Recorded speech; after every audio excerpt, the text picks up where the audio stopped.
ஆன்மீக எழுத்தாளரும் ஆன்மீக சொற்பொழிவாளருமான டி. சுவாமிநாதன் எழுதியுள்ள ஆன்மீக நூல்கள் அனைத்துமே தாமரை பிரதர்ஸ் மீடியாவில் கிடைக்கும். மகாபிரிவா தொகுதிகள் தமிழிலும், மகாபிரிவா தொகுதிகள் ஆங்கிலத்திலும் இவர் எழுதியுள்ள நூல்கள் பல்லாயிரக்கணக்கான வாசகர்களிடையே பெரும் வரவேற்பை பெற்றது. இவற்றை தவிர திருப்பதி சரணம் உட்பட ஏராளமான ஆன்மீக நூல்கள் தாமரை பிரதர்ஸ் மீடியாவில் கிடைக்கும். ஸ்ரீ குருபியோ நமக.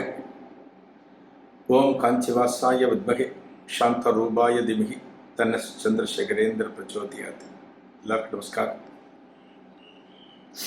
மகாபிரிவா மகிமை யூடியூப் சேனலில் பெரியவா தொடர்பான அனுபவங்களை நம்ம பார்த்துட்டு இருக்கோம். இன்னைக்கு நம்ம பார்க்க போகிறது ஒரு புது அனுபவம். பொதுவாக மகாபிரிவா அடிக்கடி எல்லார்கிட்டையும் சொல்லுவாள், இப்போ கடவுள் இருக்காரா இல்லையா அப்படின்னு உங்ககிட்ட யாரான்னு ஒருத்தர் கேள்வி கேட்ட ஒரு ஆன்மீகவாதி, நம்மெல்லாம் ஆன்மீகவாதி, அதாவது பக்தி, பூஜை, புனஸ்காரம், கோவில் வழிபாடு, இதெல்லாம் நமக்கு நம்பிக்கை இருக்கு.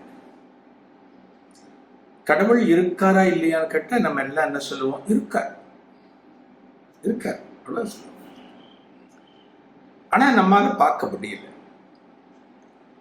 நம்ம பார்க்க முடியாத ஒரு விஷயம், கடவுளை நம்ம பார்த்தது கிடையாது, பார்க்க முடியாது. பார்க்க முடியாதுன்னு சொல்ல முடியாது.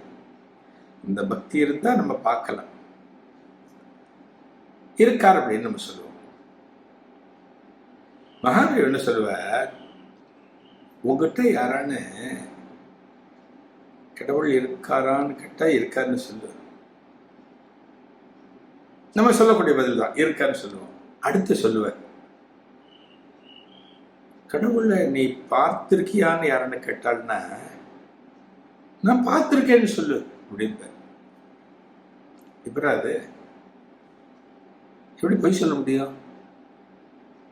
கடவுளை நம்ம பார்த்துருக்கோமா? கோவிலில் போய் தரிசனம் பண்ணுறது வேற, காமாட்சியை தரிசனம் பண்ணுறது, ஏகாம்பரேஸ்வரர் தரிசனம் பண்ணுறது, கற்பகாம்பலம் தரிசனம் பண்ணுறதுலாம் வேற.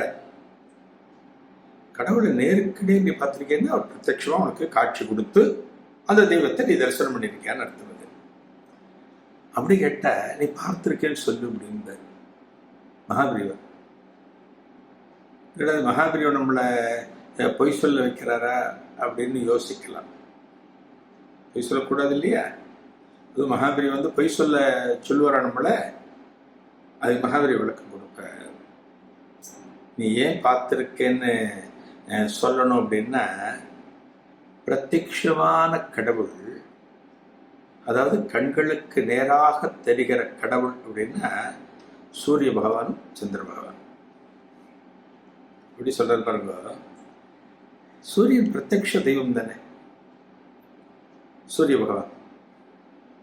நீங்க என்ன பண்ற? நவகிரகத்துல நவகிரகம் சுத்துன்னு சுத்துறோமே, அதுல சூரியன் தானே மையமா இருக்க.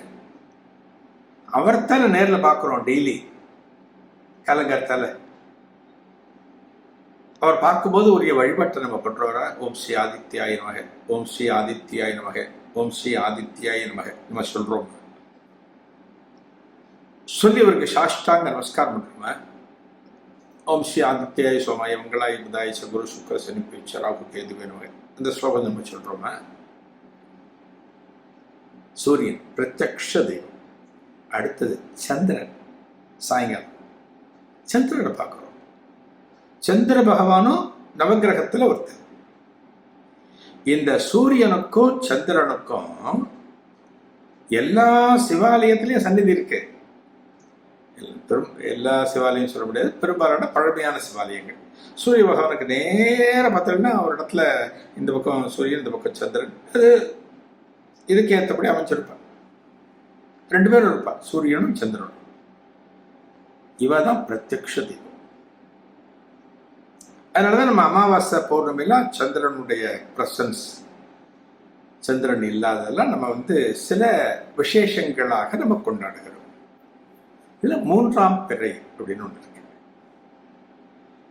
அமாவாசை கழிச்சு வளர்ப்பிறையில் 3வது நாள் அன்னைக்கு சந்திர தரிசனம். ரொம்ப விசேஷம். 3ஆம் பிறை அன்னைக்கு சந்திர தரிசனம். இந்த பிறைச்சந்திர இத்தினோண்டு ஒரு தேங்காய் சில்லு மாதிரி இருக்கும். இந்த 3ஆம் பிறை தரிசனங்கிறது அந்த ஒரு 6:45 7 மணிக்கு தெரியும். கொஞ்ச நேரம் டக்குன்னு மறைஞ்சிடும். அந்த 3ஆம் பிறை தரிசனத்தை நம்ம காத்திருந்து தரிசனம் பண்ணணும். ஞாபகத்தில் இருக்கணும். நமக்கு பெரும்பாலும் பார்த்தீங்கன்னா இந்த 3ஆம் பிறை தரிசனம் இருக்க பத்தியில நம்ம காலைல நினைச்சிட்டு இருப்போம், மத்தியானம் நினைச்சிட்டு இருப்போம், இன்னைக்கு எப்படியும் ஒரு 6 மணிக்கு பார்க்கணும், மொட்டை மாடியில் நிற்கணும், இல்லை பால்கடியில் நின்று பார்க்கணும், 3ஆம் பிறை தரிசனம் பண்ணணும் அப்படிலாம் நம்ம நினைச்சிருப்போம். ஒரு காலத்துல பார்த்தீங்கன்னா 3ஆம் பிறை தரிசனம் பண்ணி முடிச்சுட்டு தான் சாப்பிட்றவாள்லாம் இருக்கா. ஒரு காலத்துல அது தரிசனம் பண்ணாதான் சாப்பிடுவா.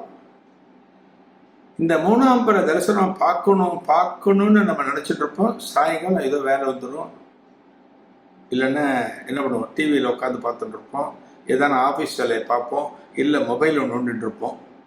3ஆம் பிறையை போட்டு விட்டுருவோம். ஆனால் இந்த 4ஆம் பிறை இருக்கு பார்த்தீங்களா, 4ஆம் பிறை அது பார்க்கக்கூடாதுப்பா.